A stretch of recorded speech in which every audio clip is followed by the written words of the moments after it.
இன்னைக்கு கர்த்தரோட திட்டத்தை நம்ம பெற்றுக்கொண்டோம். எத்தனை பேர் விசுவாசிக்கிறோம்? ஹல்லேலூயா. கர்த்தரோட திட்டத்துக்கு ஆண்டவரே உங்க பிரியத்தின்படி எனக்கு நன்மை செய்யணும் யாரெல்லாம் கேட்டோமோ எல்லார் மேல கர்த்தர் தம்முடைய திட்டத்தை வைத்திருக்கிறார்.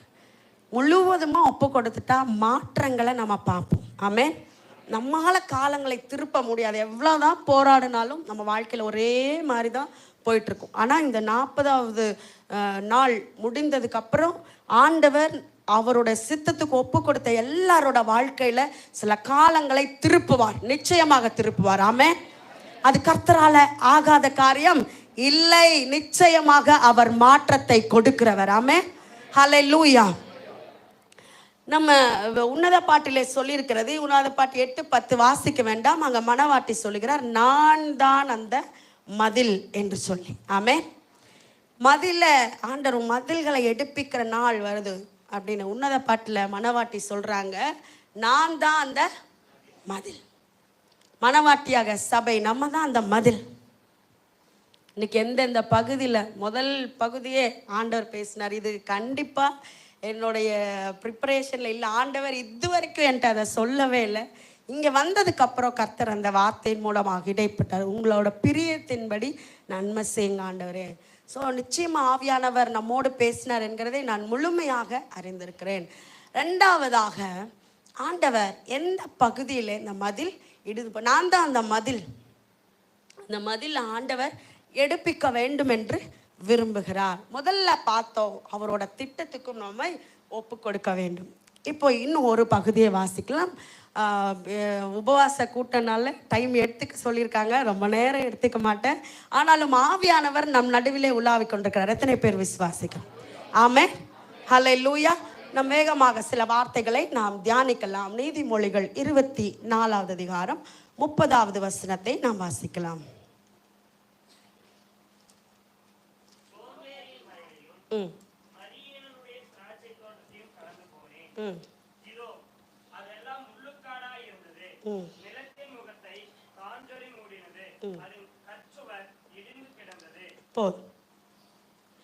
அடுத்த வசனம் வாசிச்சு. அடுத்த வசனம் வாசிச்சு.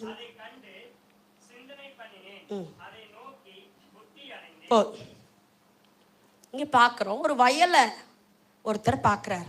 ஞானி சாலமோன் ஒரு வயலை பார்க்கிறாரு. அந்த வயலை சுற்றி இருக்கிற கற்சுவர் என்ன பண்ணுகிறது? இடிந்து கிடக்கிறது. அதான் மதில். அதை சுற்றி வைத்திருந்த மதில். அந்த கற்சுவர் என்ன பண்ணுகிறது? இடிந்து கிடக்கிறது. அவர் பார்க்கிறார். இந்த இடத்துல நான் இந்த இடத்துல சோம்பேறித்தனம் என்று சொல்லுதே அதை சொல்ல வரவில்லை. ஆவியானவர் எனக்கு என்ன சொன்னாரோ அதை சொல்ல விரும்புகிறேன். நன்றாக கேளு. இந்த இடத்துல சோம்பேறித்தனம் என்று ஆண்டவர் எதை குறிப்பிடுகிறார் என்றால், இஸ்ரவேல் ஜனங்கள் சிறையிருப்புக்கு போயிட்டாங்க. எத்தனை வருஷம் சிறையிருப்புல இருந்தாங்க சொல்லுங்களேன்? 70 வருஷம் சிறையிருப்புல இருந்தாங்க. 70 வருஷம் முடிந்த உடனே ஆண்டவர் கோரேஸ் ராஜாவை வைத்து இஸ்ரவேல் ஜனங்களை விடுதலை செய்து விட்டார். இப்போ நமக்கு தெரியும், நமக்கு நல்ல நிறைய சரித்திரங்களெல்லாம் பாச சொல்லி கொடுத்துருக்குறாங்க. 3 பகுதியாக வந்தாங்க. எடுத்த உடனே சிறையிருப்பு மாறிடுச்சு அப்படின்னு கேட்ட உடனேயே, அப்பா இதுக்காகத்தான் இத்தனை நாள் காத்துட்டு இருந்தோம், இனி நம்ம தேசத்துக்கு எடுக்கலாண்டா ஓட்டோன்னு அத்தனை பேரும் விட்டுட்டு வரல. சிறையிருப்பு மாறிடுச்சு. ஆனால் எங்கே தான் இருக்கிறாங்க? எந்த தேசத்தில் போனாங்களோ அங்கே தான் இருக்கிறாங்க. நம்ம தேசத்துக்கு நம்ம ஓடணும். இத்தனை நாள் 70 வருஷம் சிறையிருப்பு மாறணும்னு தானே வெயிட் பண்ணிட்டு இருந்தோம். ஆனால் இந்த சிறையிருப்பு மாறிடுச்சு. ஆனால் என்ன பண்ணலை? மாறின உடனே என்ன பண்ணியிருக்கணும்? எல்லாத்தையும் விட்டுட்டு ஓடணுமான்னு ஓடி இருக்கணும். ஆனால் போகலை. ஆராய்ச்சியாளர்கள் வேத அறிஞர்கள் எல்லாம் சொல்றாங்க என்னன்னா, அந்த ஆமான் எழும்புனது கூட இந்த ஒரு காரியத்தினால தானோ. ஏன்னா இவங்க போகல, அங்கேயே இருந்தாங்க, பெர்சியா தேசத்திலே இருந்தாங்க. அதனால தான் ஆமான்ங்கிற சத்ருவை எழுப்பி விட்டாங்க அப்படின்னு சொல்றாங்க. ஸோ நம்ம அதுக்குள்ளெல்லாம் போகலை. இன்னைக்கு ஆண்டவர் சொல்ற காரியம் என்ன அப்படின்னா, நான் மாத்திட்டேன், நான் சிறையிருப்பை மாத்திட்டேன். இப்போ என்ன பண்ணணும்னா, என் ஜனங்கள் போய் ஆலயத்தை கட்டணும், மதிலை கட்டணும், போய் பாலா கிடக்கிறதான என்னோட ஸ்தலத்தை போய் அவங்க நிரப்பணும், அங்கே போய் குடியிருக்கணும். ஆண்டவர் சிறையிருப்புக்கு அனுப்பிச்சா கூட இஸ்ரவேல் ஜனங்களை என்ன பண்ணல, கஷ்டப்படுத்தல. நல்லா பாருங்க, இஸ்ரவேல் ஜனத்துல அந்த தேசத்துல இருந்தவங்க தான் கஷ்டப்பட்டாங்க. யாரெல்லாம் சிறையிருப்பின் தேசத்துக்கு போயிட்டாங்களோ அவங்க எல்லாம் என்ன பண்ணாங்க, நல்லா தான் இருந்தாங்க. பாபிலோன் தேசத்துல போய் அடிமைகளா இருந்தா கூட அவங்க என்ன பண்ணாங்க, ஆண்டவர் அவங்களுக்கு ரொம்ப எகிப்து தேசத்துல இஸ்ரவேல் ஜனங்கள் அடிமைகளா இருந்தப்ப கஷ்டப்பட்டாங்களே, அப்படியெல்லாம் விடல.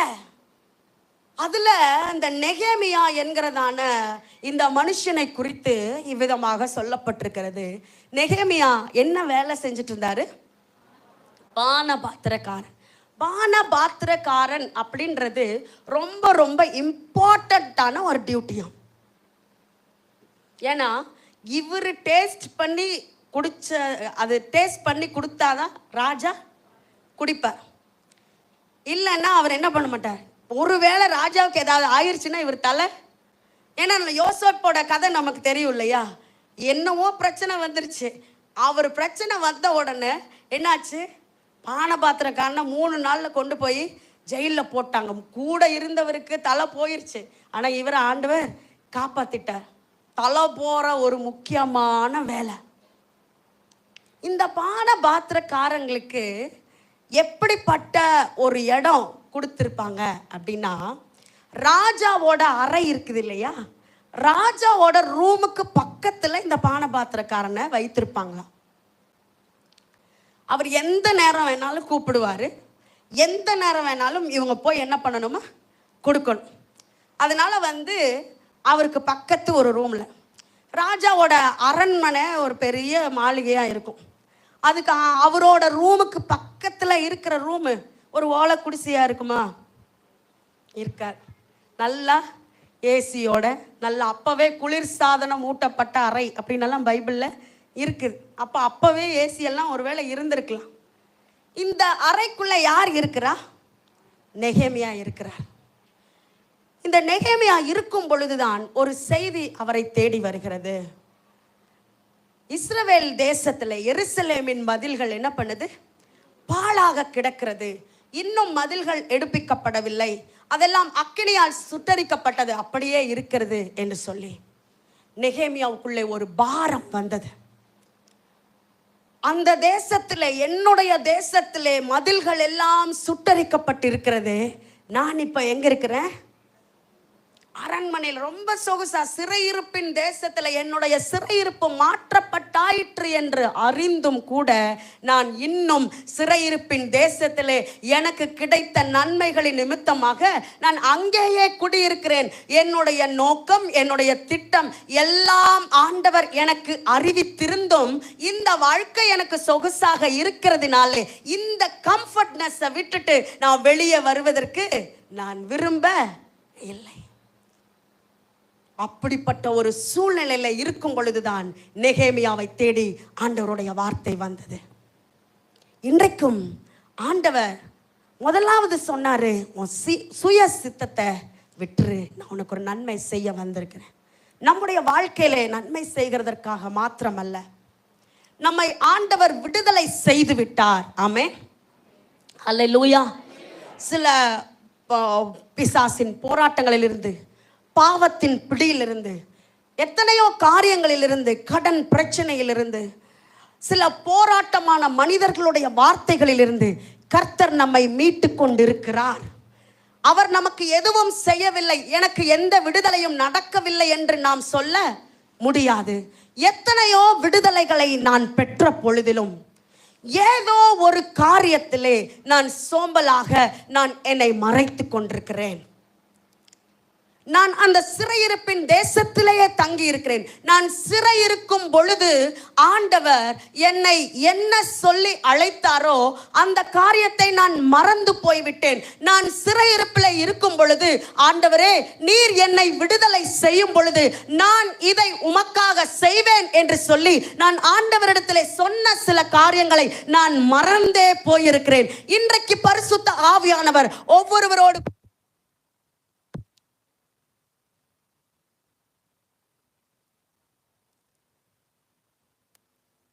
ஏதோ ஒண்ணு ஆண்டவர்கிட்ட சொன்னோம், ஏதோ ஒரு விடுதலையை வாஞ்சித்தோம். ஆண்டவரே இந்த விடுதலையை நீர் கொடுத்தால் இந்த காரியத்தை நான் உமக்காக செய்வேன் ஆண்டவரே. எத்தனையோ மதில்கள் பாழாக கிடக்கிறது. ஆமென், ஹல்லேலூயா, ஹல்லேலூயா. எத்தனையோ மதில் பாழாய் கிடக்கும் பொழுது நான் உன்னை ஏன் விடுதலை செய்தேன்? அந்த மதில்களை நீ எடுப்பிக்க வேண்டும் என்பதற்காக அல்லவா? ஏன் ராஜாவின் அறையின் பக்கத்திலே நான் உன்னை வைத்திருக்கிறேன் தெரியுமா? நீ பேசினால், உன்னுடைய முகம் துக்க முகமாய் இருந்தால் ராஜாவாலே தாங்க முடியாது. எத்தனையோ பேர் ராஜாதி ராஜாவை நெருங்க கூட முடியாத நிலைமையில இருக்கும் பொழுது நீ ராஜாவின் பக்கத்திலே, என் தேவனே உம்முடைய பீடங்கள் அண்டையிலே இந்த அடைக்கலான் குருவிகளுக்கு ஒரு வீடு கிடைத்ததே, ஏன் வச்சிருக்கிறார் தெரியுமா? எத்தனையோ ஜனம் சத்ருவினுடைய தாக்குதலினாலே, சத்ருவுடைய தாக்குதலுக்கு தன்னுடைய பாதுகாப்பு இல்லாதபடி மதில்கள் சுட்டரிக்கப்பட்டிருக்கிறது. எஸ்தரும் அப்படித்தான் இருந்தார்கள். ராஜா அரண்மனைக்கு போன பொழுது எல்லாம் மறந்து போனது. தான் அடிமைத்தனத்திலிருந்து வந்ததையும் எல்லாம் மறந்து போனது. மொர்தெகாய் சொன்னார், நீ இந்த காலத்திலே மௌனமாய் இருந்தால் யூதருக்கு சகாயம், ரட்சிப்பு வேறொரு இடத்திலிருந்து எழும்பும். நான் செய்ய நினைக்கிற காரியம் தடைப்படாது. நான் செய்ய நினைக்கிற காரியம் தடைப்படாது. ஆனால் இன்றைக்கு நான் உன்னை தேடி வந்திருக்கிறேன். உனக்கு சில சௌகரியங்களை கொடுத்து உன்னை என் பக்கத்தில் நான் வைத்திருக்கிறதுக்கு காரணம், உன்னை சில அந்தஸ்திலே வைத்திருக்கிறதற்கு காரணம். எத்தனையோ பேர் சாதாரண நிலைமையில இருக்கிற பொழுது நான் ஏன் உன்னை உயர்த்தி வைத்திருக்கிறேன் தெரியுமா? நீ இந்த காலத்துக்கு உதவியா இருக்கும்படியாக.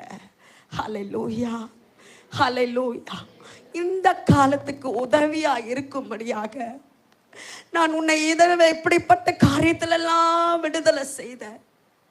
நீ சிறையிருப்புல இருந்தா கூட சத்ருவோட காரியம் கை உன் மேல படாத அளவுக்கு நான் உன்னை பாதுகாத்து கொண்டு வந்திருக்கிறேன். எத்தனையோ முறை உன்னை அழிக்க சத்ரு நினைத்த பொழுது உன்னுடைய ஜீவனை நான் காப்பாற்றி கொண்டு இருக்கிறேன். நீ ரோட்டில் நடக்கும் பொழுது, நீ வேலை செய்யும் பொழுது, நீ சிலரோடு பேசும் பொழுது நான் பக்கத்திலேயே நின்று சத்ரு உன்னை தொட்டுவிடக் கூடாது, அவன் வஞ்சிக்கும்படியாக அநேக மனிதர்களை உன் வாழ்க்கையிலே அனுப்பினான். அவர்களுடைய கரங்களுக்கெல்லாம் உன்னை தப்பு வைத்து இந்த இடத்திலே கொண்டு வந்து நிறுத்தியிருக்கிறேன். ஏன் தெரியுமா? சிலருடைய மதில்களை நீதான் எடுப்பிக்க வேண்டும். ஜீசஸ், ஹல்லேலூயா, ஹல்லேலூயா. ஏன் ஆண்டவருக்கு என்ன விட்டா வேற ஆள் இல்லையா? ஆண்டவர் நினைச்சா கல்லுகளை பிள்ளைகளாக மாற்ற முடியும். ஏன் என்ன தேடி வந்திருக்கிறார்? அவர் உண்மையுள்ள ஆண்டவர். என்கிட்ட சொல்லிட்டார்ல, அந்த ஒரு வார்த்தைக்காக நிற்கிறார். இன்னைக்கு ஏதோ ஒரு காரியத்துல நம்மை மறைத்து கொண்டு தேவ திட்டத்துக்கு நம்மை ஒப்பு கொடுக்க மறுக்கிறோம். ஆவியானவர் நம்மோடு பேசுகிற காரியம் என்னதென்று எனக்கு தெரியாது.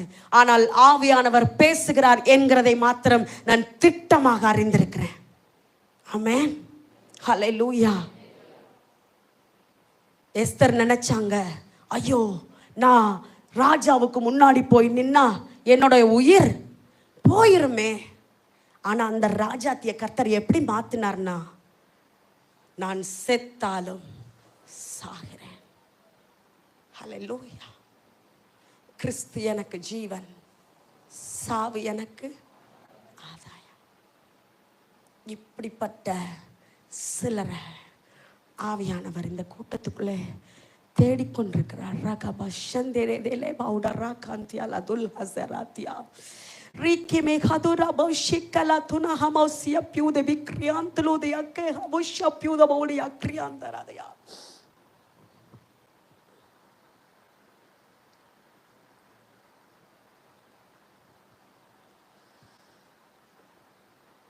எஸ்தருக்கு செத்துருவனோன்ற பயம், தேவ சித்தத்தை செஞ்சா செத்துருவேன்னு யாரு சொன்னா?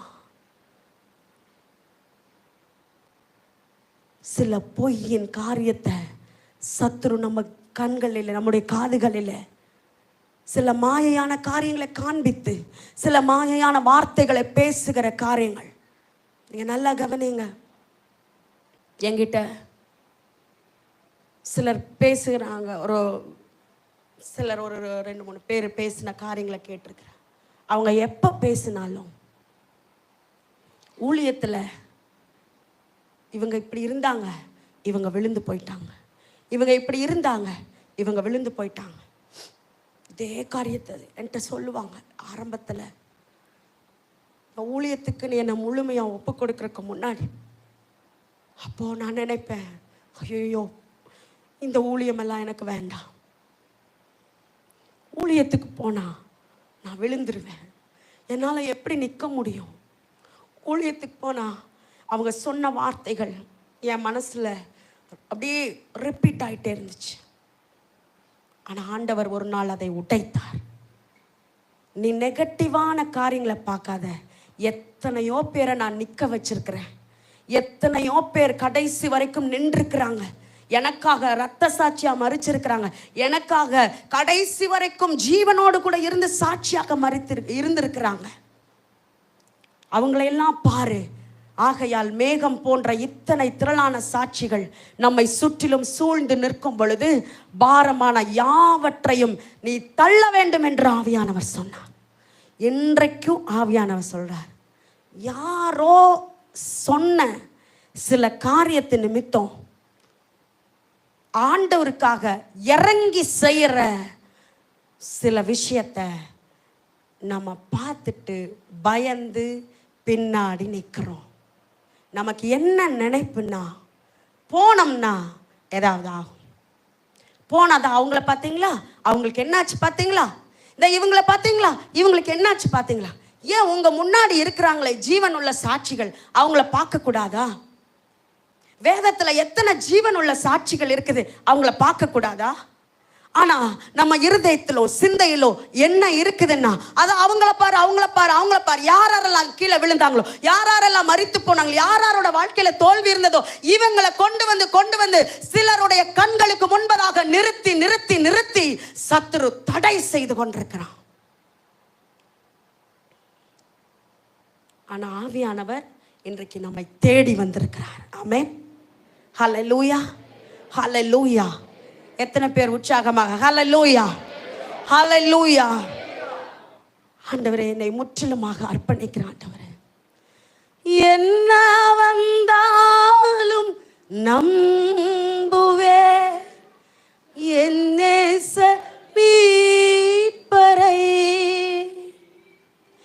யார் கைவிட்டாலும் பின் செல்வே எனது இயேசுவை. என்ன வந்தா எல்லாமே சொல்லலாம். என் மீட்பர் இயேசுவை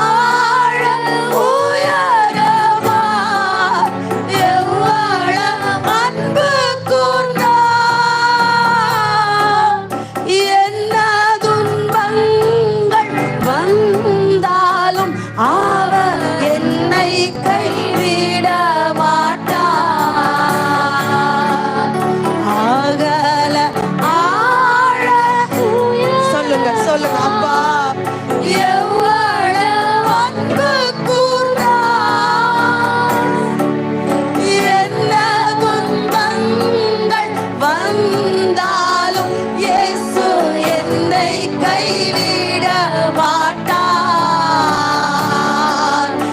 என்ன துன்பங்கள் வந்தாலும் என்னை கைவிட மாட்டார்.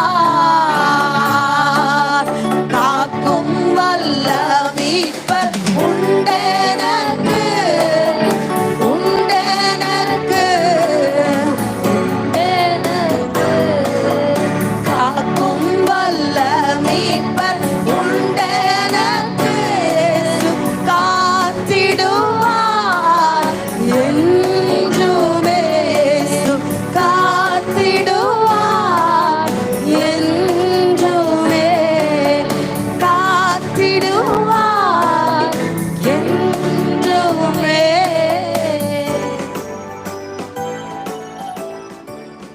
ஹல்லேலூயா.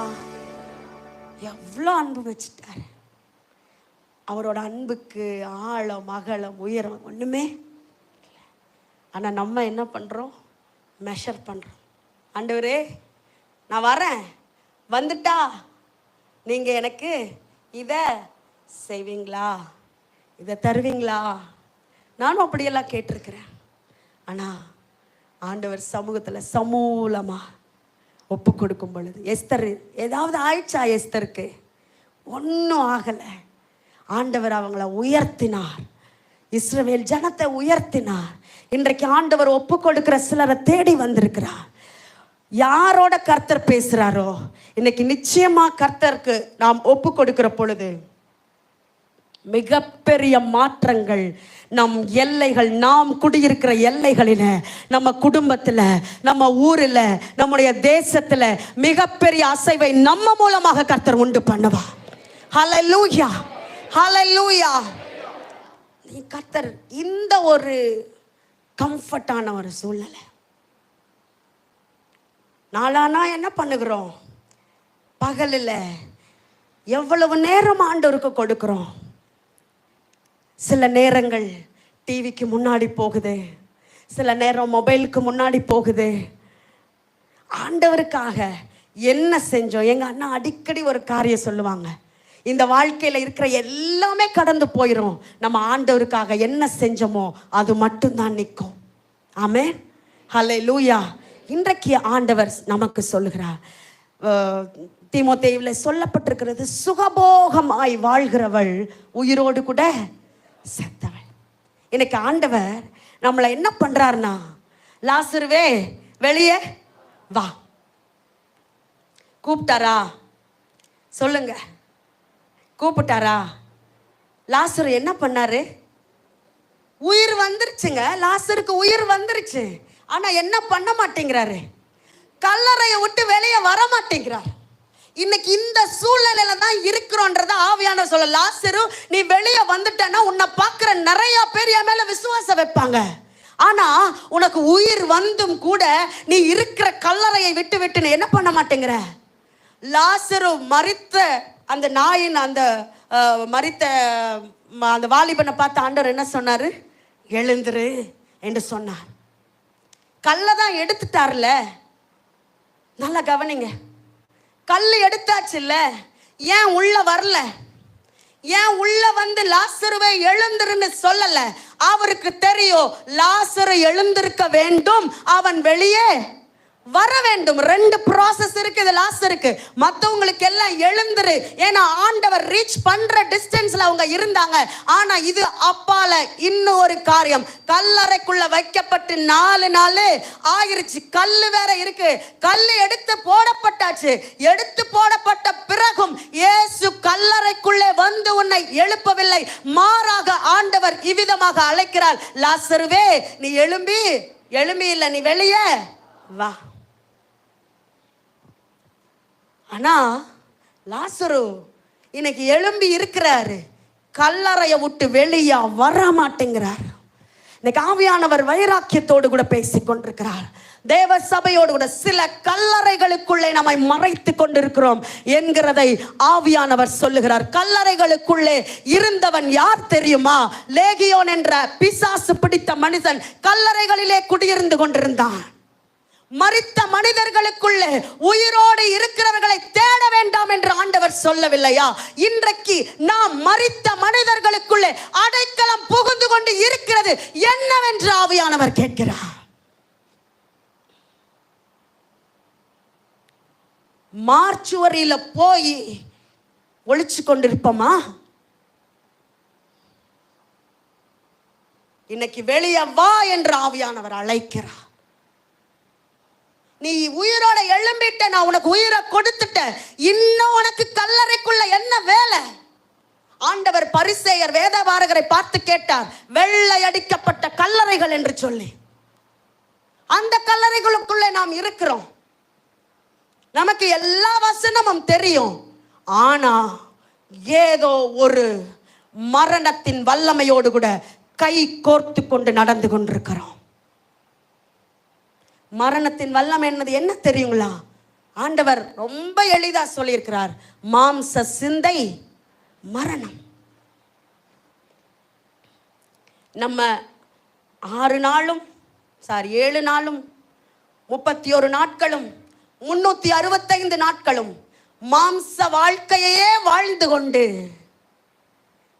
தேவனே உம்முடைய திட்டத்துக்கு என்னை அர்ப்பணிக்கிறேன் என்று எத்தனை தடவை இங்கே வந்து சொன்னாலும் நடக்காது.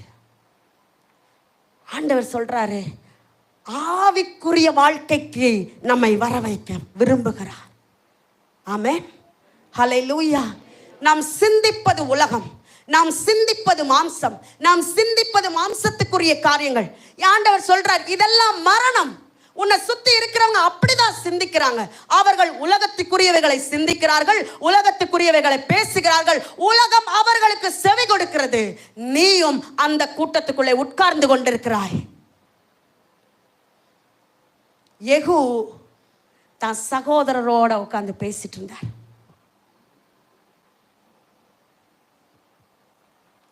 இருந்தார். ஆண்டவர் அங்கே சொல்லியிருக்கலாம்ல, ஆண்டவர் எழுந்துரு.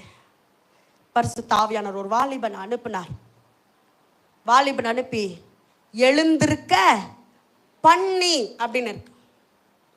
வாசிச்சு பாருங்களேன், 2 ராஜாக்கள் 10வது அதிகாரம்.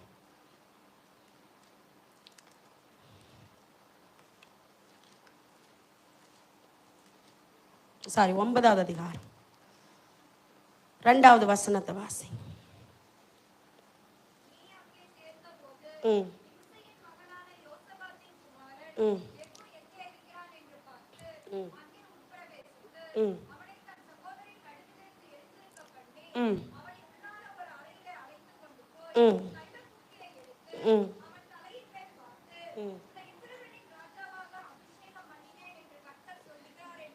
போ.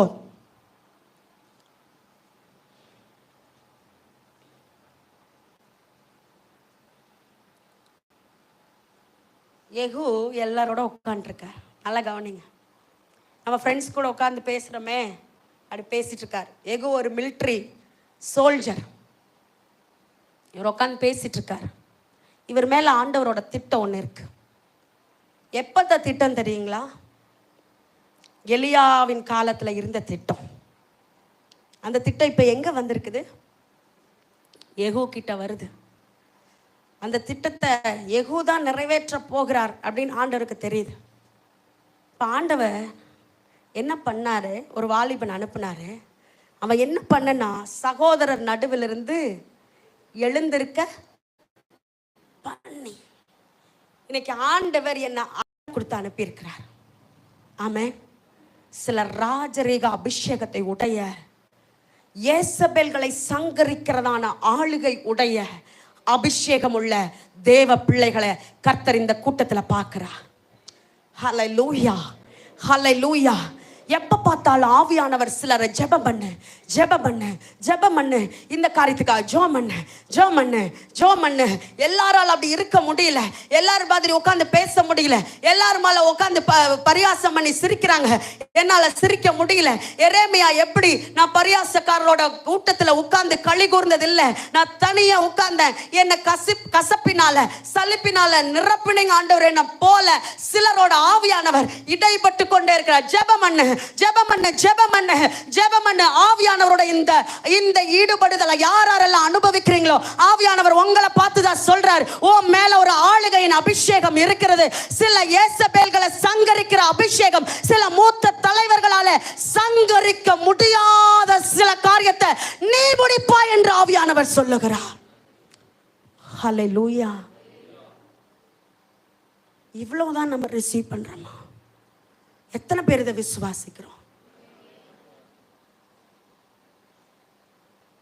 உண்மையா ரிசீவ் பண்ண அந்த அல்லேலூயா எப்படி இருக்கும் பாருங்க. ஹல்லேலூயா, ஹல்லேலூயா. ஒரு வைராக்கியத்தோட கூட ஹல்லேலூயா. உங்க கூட ஆவியானவர் பேசுறாரா? எல்லாரும் மாதிரி உங்களால உட்கார்ந்து பேசி சிரிக்க முடியலையா? எல்லாரும் கூட உங்களை எல்லாரோட உட்கார்ந்து எல்லாரும் பரிகாசம் பண்றாங்க, உங்களால அதை என்ஜாய் பண்ண முடியலையா? ஆவியானவர் உங்களை ஃபோர்ஸ் பண்ணிட்டே இருக்கிறாரா? ஜெபி ஜெபி ஜெபின்னு. ஏன் தெரியுமா? ஒரு ராஜரிக அபிஷேகத்தை கர்த்தர் உங்க மேல வைத்திருக்கிறார். உள்ளான அறை என்கிறது ஜெபிக்கிற அனுபவம், தனி ஜெப அனுபவம். இந்த ஜெபிக்க ஜெபிக்க ஜெபிக்க ஆவியானவர் சிலர் தோற்று போன இடத்துல அந்த காரியத்தை நிறைவேற்றுகிற சில அபிஷேகத்தை கர்த்தர் நம்ம கையில கொண்டு வந்து, ஓ ரஷெலே கம் ஹுதலா சந்தெடே கரா ஷப்யூத அபவுட் ரக்கினி அந்தராதியா. யூதாஸ் என்கிற மிகப்பெரிய ஞானி பணத்தை அவ்வளவு அழகா கால்குலேட் பண்ணக்கூடிய ஞானி இழந்து போன ஒரு பட்டத்துக்காக இன்னொரு அப்போஸ்தலனை கர்த்தர் தேர்வு செய்தார். சிலர் இழந்து போன இடங்களிலே கர்த்தர் நிலை நிறுத்துவதற்காக சில அபிஷேகம் பெற்ற தேவ பாத்திரங்களை தேடி இந்த நாளிலே வந்திருக்கிறார். ஆமென், ஹல்லேலூயா. நான் அந்த யெகோவா இருந்தா எனக்கு தெரியும். இப்ப ஆவியானவர் பேசுறது எனக்கு தெரியும். ஆமென், ஹல்லேலூயா. ஒரு ராஜரீக அபிஷேகம். ஆமென், ஹல்லேலூயா. யாருக்கு இந்த அபிஷேகம் இருந்துச்சு தெரியுமா? நெகேமியாவுக்கு இந்த ராஜரீக அபிஷேகம் இருந்துச்சு.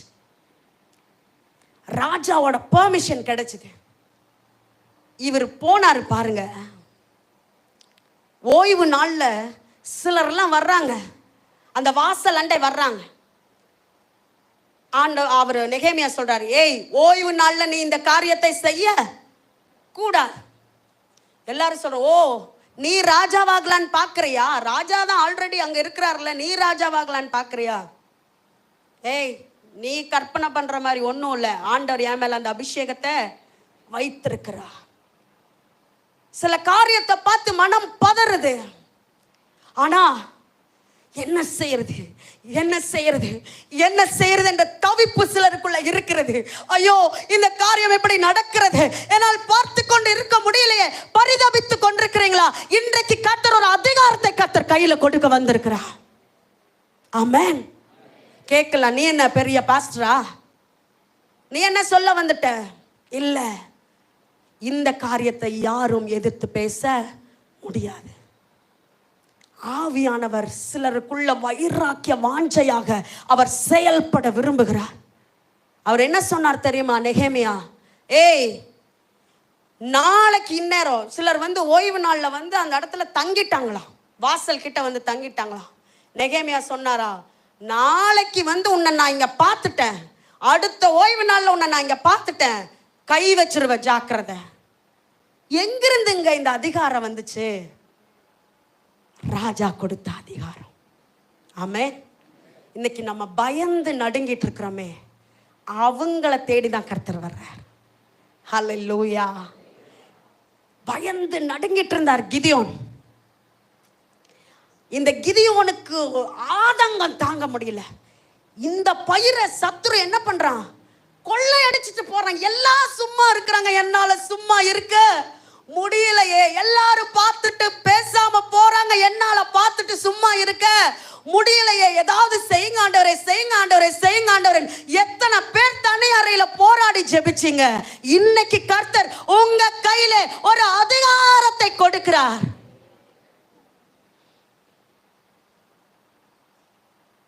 மீதியானிய படைய ஒரு மனுஷனை முறியடிக்கிறது போல கிதியோன் முறியடித்து போட்டான். ஆமென், ஹல்லேலூயா.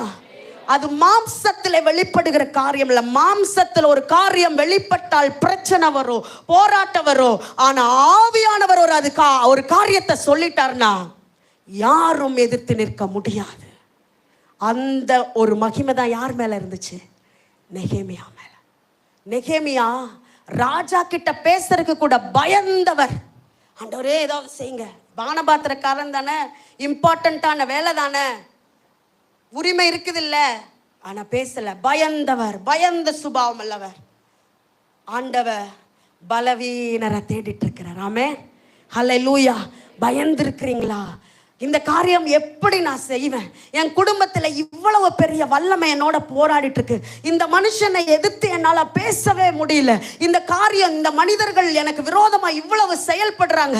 மந்திரவாத வல்லமைகளா, என்ன ஒரு பில்லி சூனிய கட்டுகளா, எப்படிப்பட்ட காரியம் உங்களுக்கு முன்னாடி மலை போல நின்று செயல்பட்டு கொண்டிருக்கிறது. ஆவியானவர் அந்த எதிர்க்கத்தக்க அதிகாரத்தை கர்த்தர் உங்கள் கையிலே கொடுக்கிறார். ஹல்லேலூயா, ஹல்லேலூயா. இன்றைக்கு கர்த்தர் அப்படிப்பட்டவர்களை தேடி வந்திருக்கிறார். அப்படிப்பட்டவங்க என்ன செய்யணும்னா அதிகமாக ஜெபம் பண்ணணும் வேண்டும். ஆமென், ஹல்லேலூயா. 40 நாள் வர்றோம். இங்கே எத்தனை மணி நேரம் இருக்கிறோன்னு தெரியல. இங்கே வந்து ஜெபிப்போம், 2 மணி வரைக்கும் ஜெபிச்சுட்டு போயிடுவோம். அப்புறம் திருப்பி சாயங்காலம் வந்து ஜெபிப்போம். ஆனால் ஆவியானவர் சொல்வார், இன்னும் கொஞ்சம் ஜெபி. வீட்டுக்கு போனப்ப சொல்வார், இன்னும் கொஞ்சம் ஜெபி. அந்த காரியம் கஷ்டமா இருக்கும். ஆனா அப்படிப்பட்ட ஒரு சாக்ரிஃபைஸ் ஆண்டவருக்காக நேரத்தை கொடுக்க யாரெல்லாம் ஆயத்தமா இருக்கிறாங்களோ, எப்படி இதை செய்ய முடியும்? நீங்க நல்லா கவனிங்க. எஸ்தர் ராஜாத்தி ஆயிட்டாங்க. ராஜாத்தி ஆன எஸ்தர், நான் எப்படி இதை செய்ய முடியும் அப்படின்னு ஒரு நிமிஷம் யோசிச்சாங்க. ஆனா இருக்கிற சூழ்நிலையில உன்னால செயல்பட முடியும் என்கிறத ஆவியானவர் அன்றைக்கு கற்றுக் கொடுத்தார். ஆமென், ஹல்லேலூயா. இன்னைக்கு ஆண்டவர் சொல்றார், நீ இருக்கிற சூழ்நிலையில நீ கர்த்தருக்காக எழும்ப முடியும். ஆமென், ஹல்லேலூயா. கரங்களை உயர்த்தி ஹல்லேலூயா, ஹல்லேலூயா. நீங்க இருக்கிற சூழ்நிலையில கர்த்தருக்காக எழும்ப முடியும். இன்றைக்கு கர்த்தர் அந்த பலத்தை கொடுக்கிறார், அந்த வல்லமையை கொடுக்கிறார். ஆமென், ஹல்லேலூயா.